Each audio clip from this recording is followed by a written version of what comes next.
Jennifer's journey to a better life takes an unexpected turn when she stumbles upon an opportunity too tempting to ignore. But some doors, once opened, can never be closed. Jennifer stood in front of her small worn-out house in Lagos, staring at the bus that would take her to Ghana. Her mother's eyes were filled with tears, and her father's face was set in a stern, determined expression. "Jennifer," her father called, placing a firm hand on her shoulders. "Remember the family you came from. Look at your mother and I. We are suffering. You are the first child of this family, and your siblings are looking up to you. Please and please don't disappoint us. I am sending you to the University of Ghana, not because I have too much money, but because I want you to become a successful woman and a lawyer. In return, you will help this family." Jennifer swallowed hard and nodded. "I won't fail you, Papa. I promise. By God's grace, I will make you proud." With that, she boarded the bus. Her heart was filled with hope and determination. She vowed to change the history of her family. Ghana was everything Jennifer had imagined. Bigger roads, cleaner streets, and a university filled with people from different backgrounds. It was indeed a long journey by road, but thank God she arrived safely. Jennifer located the university in which she was admitted. She was taken to her hostel to rest and resume lectures the following day. She had two roommates, Tina and Cindy. They were so happy to see her. They welcomed her warmly, and the three became friends.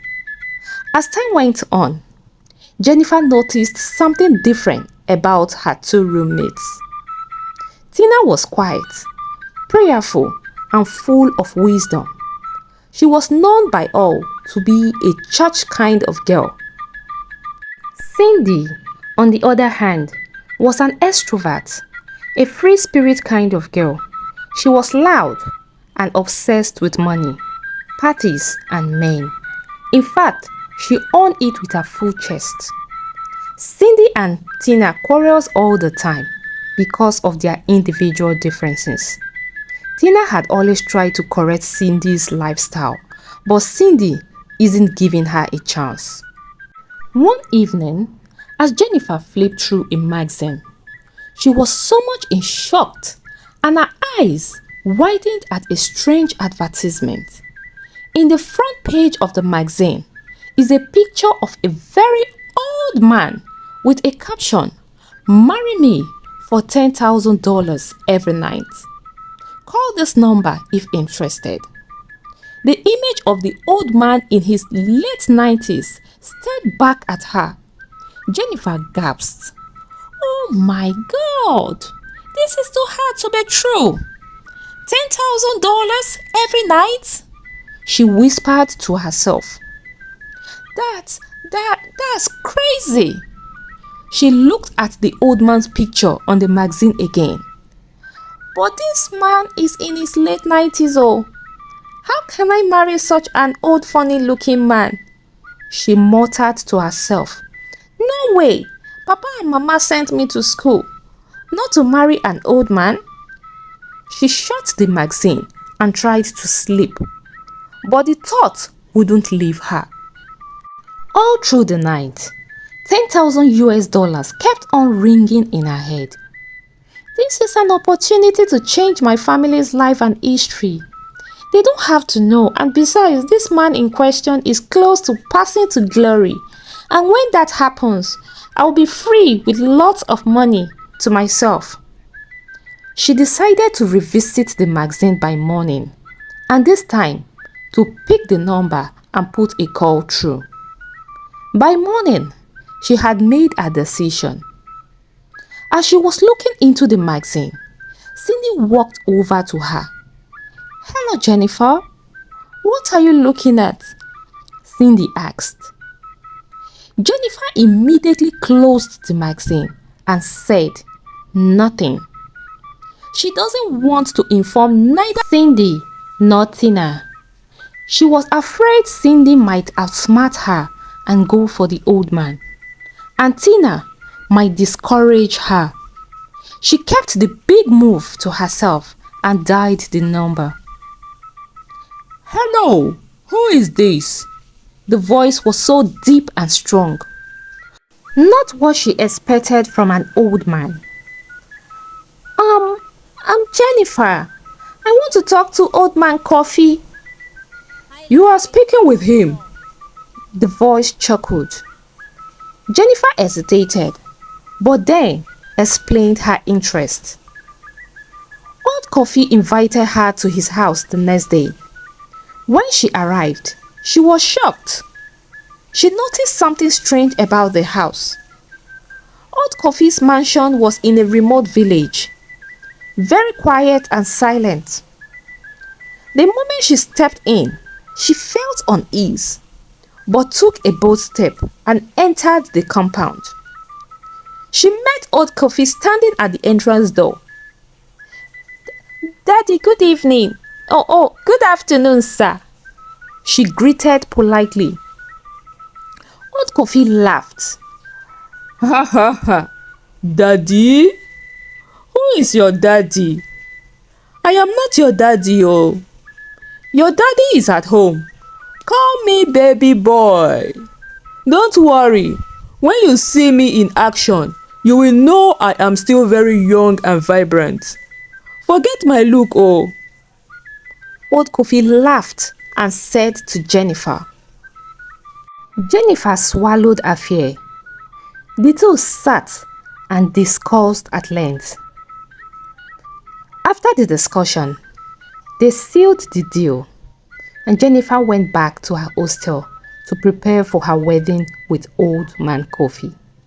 As she got to her hostel, she met Cindy and narrated everything to her. Cindy was more than happy. She encouraged her to take the bold step. After all, life is all about money, she said. Cindy also warned her never to let Tina know, because Tina would definitely be against it and might discourage her or even send message to her parents if she still go ahead with the plan. 2 weeks later, Jennifer was married to Old Coffee, with only Cindy attending their wedding. She left school and moved into the mansion, drowning in luxury. But on their wedding night, she realized she had made a terrible mistake. "Baby girl," Old Coffee grinned, licking his lips. "it is time for your first payment." Jennifer and Old Coffee did the husband and wife thing. Old Man Coffee kept on asking for more and more rounds. "Haba, Papa, this is the 8th round. Don't you get tired? Are you sure you are really an old man?" Jennifer unknowingly screamed at Old Man Coffee. "Who are you referring to as Papa? Call me baby. I am your baby boy, "Not Papa." Don't worry, after tonight, you will confirm that I am a real baby boy for sure," Old Man Coffee said to Jennifer. "Come over, baby girl. Come and do your work for the $10,000 you are about to receive." That night was indeed a hell of a night for Jennifer. Old Coffee went on and on. That night, he demanded for 11 rounds. By the time he was done, Jennifer was unconscious. She woke up drenched in water and gasping. As she managed to sit up, she muttered to herself, "To make money is indeed not easy. How will I survive all this? Does this all $10,000 worth losing my life? Oh God, please help me. What will I do now?" She looked at Old Coffee in shock. who was sitting on the bed staring at her. "Are you sure you are even human?" Jennifer said to Old Kofi. Old Kofi laughed. "Get used to it, baby girl. Now, here is your money." Jennifer immediately collected the 10,000 US dollars and all her pain disappeared. Every night, Old Kofi kept demanding for more and more until Jennifer got used to it. Weeks passed and Jennifer grew used to her new life. She saved every dollar, dreaming of her escape once Old Kofi was gone. But one day, she stumbled upon something chilling. A small, old, shining black box sat near her safe where she kept her money. The box was so shiny and attractive. Curious, she reached for it. But as she lifted it up, it slipped from her finger. The lid flew open. Pictures spilled onto the floor.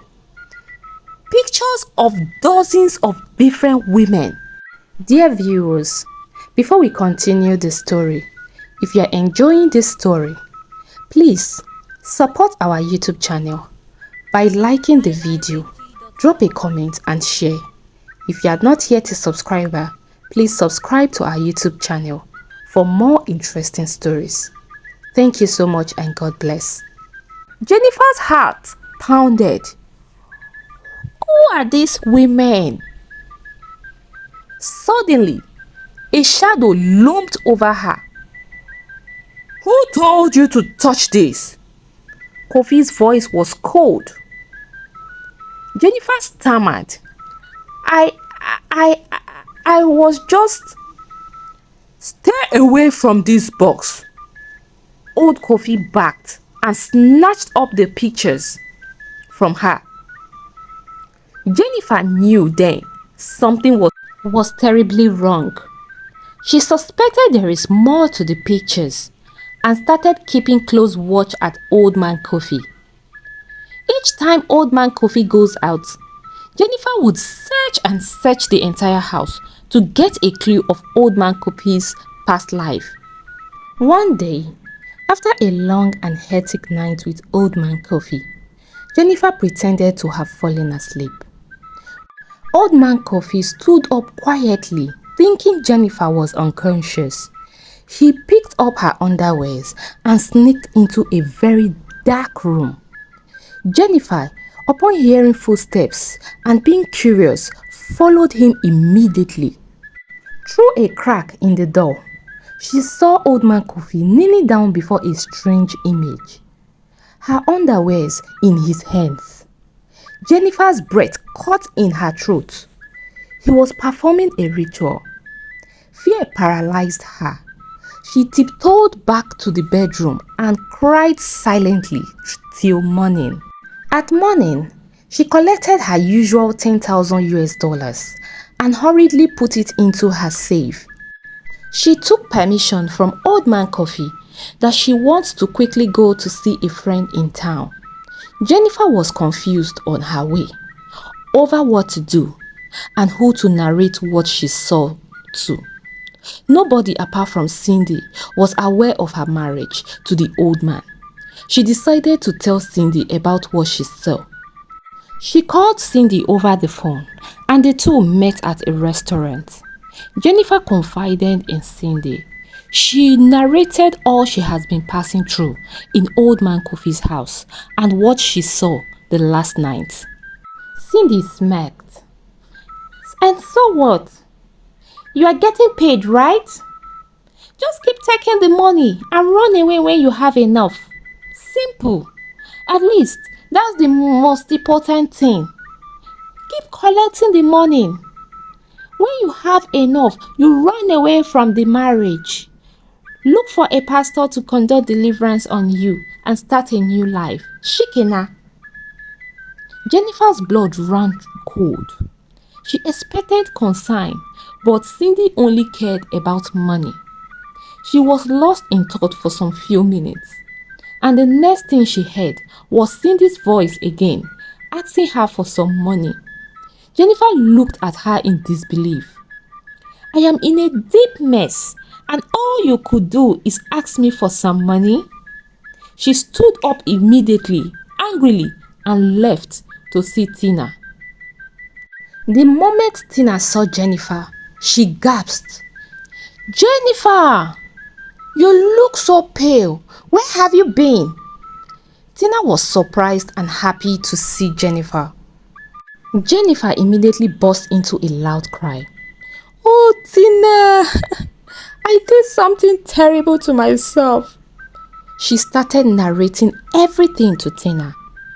When she mentioned Old Man Coffee's name, Tina's face drained of color.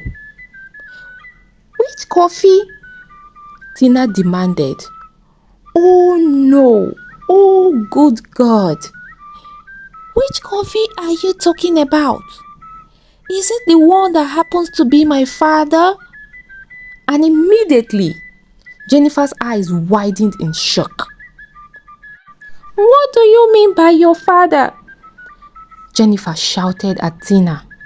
She immediately brought out her phone and showed Tina Old Man Kofi's picture. Tina staggered backward. Yes, that's my father. Jennifer felt like the ground beneath her had disappeared.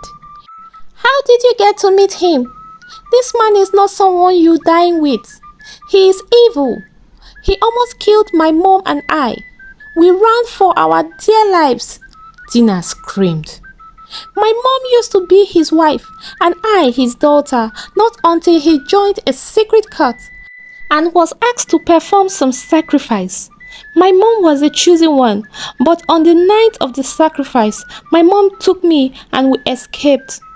We heard he got married 2 weeks later, and after some years, the wife died and he went on to another woman. Every wife he marries dies as they age. Tina said to Jennifer. Jennifer's hands shook.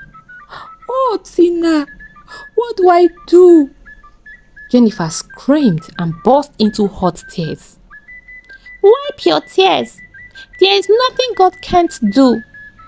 We will go to my pastor. He will tell us what to do. Meanwhile, just act like everything is okay. Go back to the house and pack all your things and money for tomorrow's escape. Jennifer agreed and went back to the house. That night, Old Kofi came close to her to do the usual. Jennifer refused. I am not feeling well, she said. But Old Kofi refused to listen. He forced himself into her. Jennifer cried and cried and cried silently, waiting for dawn. In the morning, she packed her bags and box of money. The moment Old Kofi left the house, she ran as fast as she could to Tina's. Tina took Jennifer to her pastor. The pastor laid his hands on Jennifer and started praying. Oh my God, the pastor whispered, his face grim. This man is not human. His spirit left long ago. He steals youth from young women through his dark rituals. The pastor revealed that Old Kofi is an old man, but he has the spirit of a rugged guy in him. His spirit has long left him. There is another spirit inside him, and the spirit uses younger women to renew its strength and money. Once the women are getting old, he kills them and goes for another younger woman. Jennifer's stomach twisted in horror. There is more, the pastor added. You are pregnant. Do not harm that baby in your womb. Oh no! What baby? Jennifer said with a calm and regretful tone. She felt like she had been punched in the chest. Pregnant? With Kofi's child? Hot tears streamed down her face. She had sold herself to a demon. Jennifer fled back to Nigeria, trembling with fear that old man Kofi would one day find her. She knelt before her parents, sobbing, "Mama, Papa, I am sorry. I ruined everything." Her parents held her as she wept. She gave them all the money she had saved. Months later, she gave birth to a baby boy, a constant reminder of her past mistake. She looked at her child with a mix of love and regret. She had escaped old man Kofi, but could she ever escape the consequences of her choices? Not all opportunities are blessings. The offer of 10,000 US dollars per night seems like easy way to change her family's life, but it was a trap that nearly cost Jennifer's soul. Greed can lead to destruction. Jennifer's desire for quick wealth blinded her to the danger of her choices. In the end, she paid a heavy price for chasing money over morals. Also, patience and hard work lead to true success. If Jennifer had focused on an education, she could have built a successful future the right way instead of looking for shortcuts. Bad company can destroy good morals. Cindy encouraged Jennifer's greed instead of advising her wisely. Surrounding yourself with the wrong friends can push you into bad decisions. Thank you so much for your time. Thank you for watching. My name is Kachi. See you in my next video.